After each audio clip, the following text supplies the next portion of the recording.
இந்த நிகழ்ச்சி ரொம்ப நாளாக நடத்தணும்னு சொல்லி நம்முடைய அண்ணன் கோபாலகிருஷ்ணனும் அண்ணன் பி கிருஷ்ணன் அவர்களும் அண்ணனிடத்தில் தேதி கேட்கிறோம் அப்படின்னு சொல்லி சொன்னாங்க. அண்ணன் எப்போ தேதி கொடுத்தாலும் நான் கண்டிப்பாக அதில் கலந்துக்கிறேன், நீங்கள் தேதி வாங்கிடுங்க அப்படின்னு சொல்லுவோம். 2-3 நாளுக்கு முன்னாடி கூட சென்னையில் சட்டமன்றத்தில் அண்ணன் நம்முடைய அமைச்சர் ஆஃபீஸில் உட்கார்ந்துருக்கும்போது கூட நான் கேட்டேன், அண்ணா ஞாயிற்றுக்கிழமை ஓசூரில் நிகழ்ச்சி வச்சுருக்காங்க, அண்ணா தவறான கலந்துக்கணும் வரணுமான்னு கேட்டேன். ஆனால் 100% வரணும்.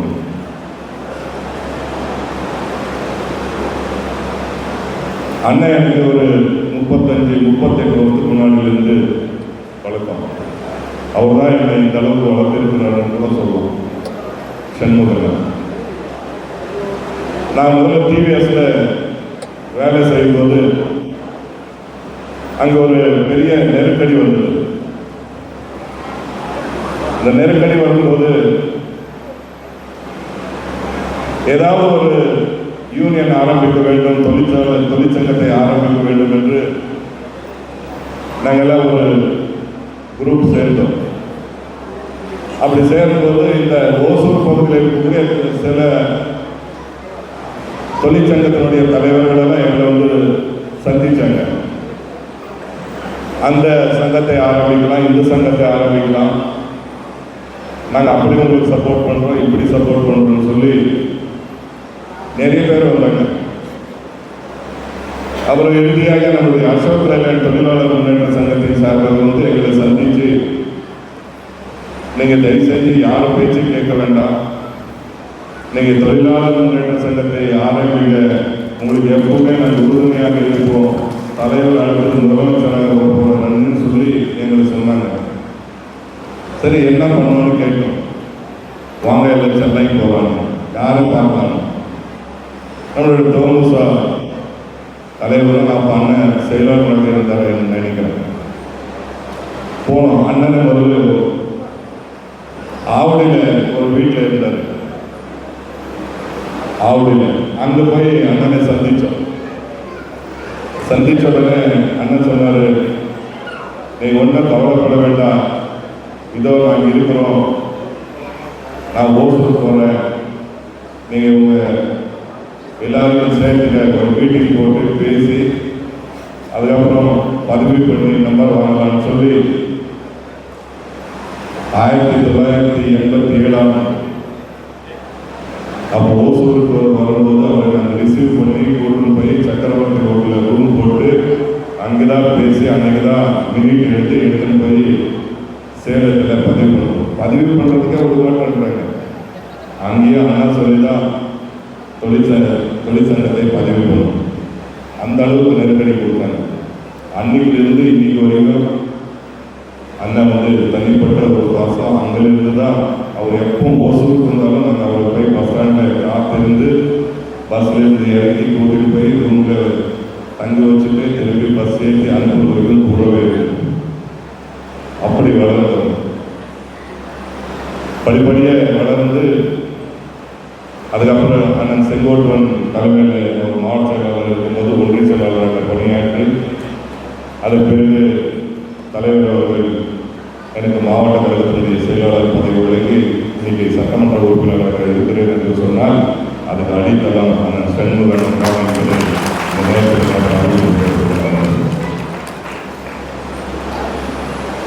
இன்றைக்கு நம்முடைய தலைவர் அவர்கள் 100 நிறைவு விழா. எதுக்கு நம்ம அவருக்கு நிறைவு விழா கொண்டாடுறோம் என்று சொல்லி உங்களுக்கெல்லாம் நல்லா தெரியும். தமிழகத்தினுடைய முதலமைச்சராக 5 முறை முதலமைச்சராக இருந்தவர். திராவிட முன்னேற்ற கழகத்தினுடைய தலைவராக 50 ஆண்டுகளுக்கு மேலாக இருந்த ஒரு தலைவர் யாருன்னு சொன்னார், அது நம்முடைய முத்தமிழ் தலைவர் கலைஞர். நின்ற தேர்தலெல்லாம் வென்றவர் யாருன்னு சொன்னார், இந்தியாவிலே நம்பர் 1 முதலமைச்சர், அது நம்முடைய முத்தமிழர் கலைஞர் அவர்கள். 13 முறை நின்று 13 முறை உதயசூரிய சின்னத்தில் வெற்றி பெற்றவர் யாருன்னு சொன்னால் இந்தியாவை யாரும் இருக்கிறார் நம்மளுடைய முத்தகலைஞர் தலைவர். அப்படிப்பட்ட ஒரு தலைவர் தான் இன்றைக்கு 100 நிறைவுகளை இன்றைக்கு கொண்டாடி கொண்டிருக்கிறோம் என்பதை இந்த நேரத்தில் மகிழ்ச்சியோடு நான் சுட்டிக்காட்ட கடமைப்பட்டிருக்கிறேன். அதேபோல நம்முடைய நாட்டின் முதலமைச்சர் அவருடைய இந்த 5 ஆண்டு 4 ஆண்டு காலத்தில் பார்த்தீங்கன்னா அவர் முதலமைச்சராக பொறுப்பேற்ற பிறகு பல்வேறு திட்டங்களை இந்த நாட்டு மக்களுக்காக கொண்டு வந்து எல்லோருக்கும் எல்லாம் என்ற ஒரு அடிப்படையில் இன்னைக்கு பார்த்தீங்கன்னா பல்வேறு திட்டங்கள் இந்தியாவிலேயே யாரும் கொண்டு வருவாத ஒரு திட்டங்கள் எல்லாம் தீட்டிருக்கக்கூடிய ஒரு முதலமைச்சர் யாருன்னு சொன்னால் அது நம்மளுடைய முதலமைச்சரான தளபதி தான் இருக்கிறார். இன்னைக்கு தளபதி அவர்களை பார்த்துதான் காப்பி அடிச்சு மற்ற மாநிலத்தில் அந்த திட்டத்தை செயல்படுத்துறாரு என்று சொன்னால் அதுக்கு முழு காரணம் யாருன்னு சொன்னால் நம்மளுடைய முதலமைச்சர். எந்த திட்டமாக இருந்தாலும் சரி, விடியல் பயணம் பெண்கள் எல்லாம் இன்னைக்கு நகர பேருந்தில் இலவசம் பயணம் செய்கிறார் என்று சொன்னால் முதலில் இந்தியாவிலே நம்ம முதலமைச்சர் தான் கொண்டு வந்தார். மகளிர் உரிமை தொகை குடும்ப தலைவர்களுக்கு மாதம் 1000 ரூபாய் கொடுக்குறேன்னு சொன்னால் அது நம்ம தான் முதல் இந்தியாவிலே நாம தான் கொண்டு வந்திருக்கிறோம். காலையில் சிற்றுண்டி திட்டத்தை கொண்டு வந்தது யாருன்னு சொன்னால் இந்தியாவிலே நாம தான் முதல் சிற்றுண்டி திட்டத்தை கொண்டு வந்திருக்கிறோம். மக்களை தேடி மருத்துவம் நாங்கள் தான் கொண்டு வந்திருக்கிறோம். இன்னைக்கு 2,17,000 லட்சம் பேர் இன்னைக்கு மக்களை தேடி மருத்துவம் திட்டத்தின் கீழ் பயன்பெற்றார் என்று சொன்னால் அதுதான் நம்முடைய முதலமைச்சருடைய சிறப்பான திட்டம். இப்படி சொன்னா இதெல்லாம் சொல்லலாம். அத்தனை திட்டங்கள் கொண்டு வந்திருக்காங்க. இப்படி பல்வேறு திட்டங்கள் கொண்டு வந்திருக்கக்கூடிய காரணத்தினால்தான் இந்தியாவிலே இன்னைக்கு நம்பர் 1 முதலமைச்சர் யாருன்னு சொன்னால் அது தமிழகத்தினுடைய முதலமைச்சர் அண்ணன் தளபதி தான் என்று எல்லோரும் சுட்டிக்காட்டுற அளவுக்கு இன்னைக்கு பேசப்படுகிறது. அது மட்டும் இல்லை, இந்த ஓசூர் சட்டமன்ற தொகுதிக்கு மட்டும் சொல்லுங்க. இந்த 4 ஆண்டு காலத்தில் அண்ணன் செல்வன் பேசும்போது சொன்னார், நான் சட்டமன்றத்தில் புது விவரத்தோடு பேசினேன். இந்த 4 ஆண்டு காலத்தில் கிட்டத்தட்ட 1500 கோடி நிதியை வழங்கி தந்த ஒரு முதலமைச்சர் யாருன்னு சொன்னால் அது நம்முடைய மாநில முதலமைச்சர் தான் இருக்கிறார்.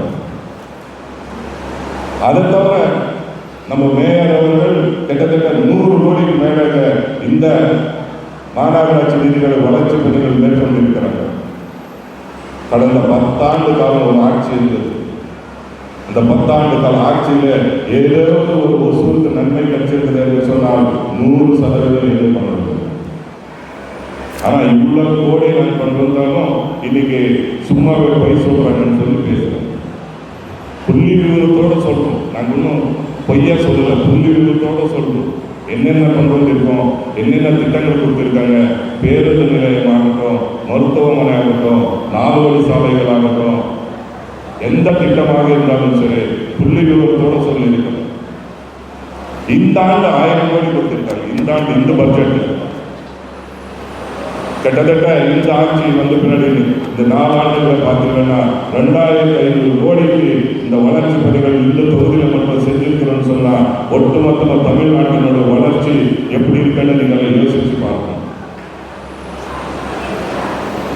அதனால்தான் இன்னைக்கு அவருக்கு கூட பிறந்தநாள்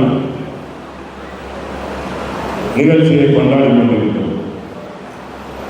ஆகவே நம்முடைய முதலமைச்சர் அவர்கள் இன்னைக்கு நீங்க பார்த்தீங்கன்னா எத்தனையோ கட்சிகள் வந்து சில எதிர்கட்சிகள் எல்லாம் இன்னைக்கு சொல்றாங்க அடுத்த 2026 திராவிட முன்னேற்ற கழகத்தை அகற்றுவதே எங்களுடைய குறிக்கோள் இருக்கு.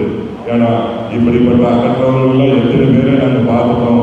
அகற்றுவேன் என்று சொன்னவங்கெல்லாம் காணாமல் போன வரலாறு இருக்கவரை திமுக நெஞ்சில் இருந்து நிற்கக்கூடிய காட்சி தான் இன்னைக்கு நடந்து கொண்டிருக்கிறது என்பதை மகிழ்ச்சியோடு இங்கு சுட்டிக்காட்ட நான் கடமைப்பட்டிருக்கிறேன். ஆகவே வந்திருக்கக்கூடிய போக்குவரத்து கழகத்தினுடைய நிர்வாகிகள் உண்மையாகவே எங்கள் மாவட்டத்தை பொறுத்தவரை சிறப்பான ஒரு கட்டமைப்பு இருக்கக்கூடிய ஒரு அமைப்பு என்று சொன்னால் அது போக்குவரத்து கழகத்தினுடைய தோணுதல் என்பதை மேலும் மகிழ்ச்சியோடு சொல்ல நான் கடமைப்பட்டிருக்கிறேன். எந்த நிகழ்ச்சி இருந்தாலும் சரி, எந்த பொதுக்கூட்டம் இருந்தாலும் சரி, எந்த தலைவர்கள் வந்தாலும் சரி, எந்த தேர்தல் வந்தாலும் சரி, உங்களுடைய பணி எப்பவுமே சிறப்பாக இருக்கும் என்பதற்கு உதாரணம் தான் இந்த நிகழ்ச்சியும் நான் எடுத்துக்காட்டாக சொல்ல கடமைப்பட்டேன். அப்படிப்பட்ட உங்களுக்கு எதிர்க்கும் நாங்கள் உறுதுணையாக கண்டிப்பாக இருப்போம் என்பதை இந்த நேரத்தில் தெரிவித்துக் கொண்டு, கண்டிப்பாக மாண்புமிகு முதலமைச்சர் அவர்கள் ஒரு சபதத்தை எடுத்திருக்காங்க. 2026 மீண்டும் திராவிட முன்னேற்ற கழக ஆட்சி தான் தமிழகத்தில் அமைய வேண்டும் என்று சொல்லியிருக்காங்க. கண்டிப்பாக அதுக்கு நீங்கள் எல்லாம் உறுதுணையாக இருக்க வேண்டும் என்ற நேரத்தில் கேட்டு தமிழ்நாடு போராட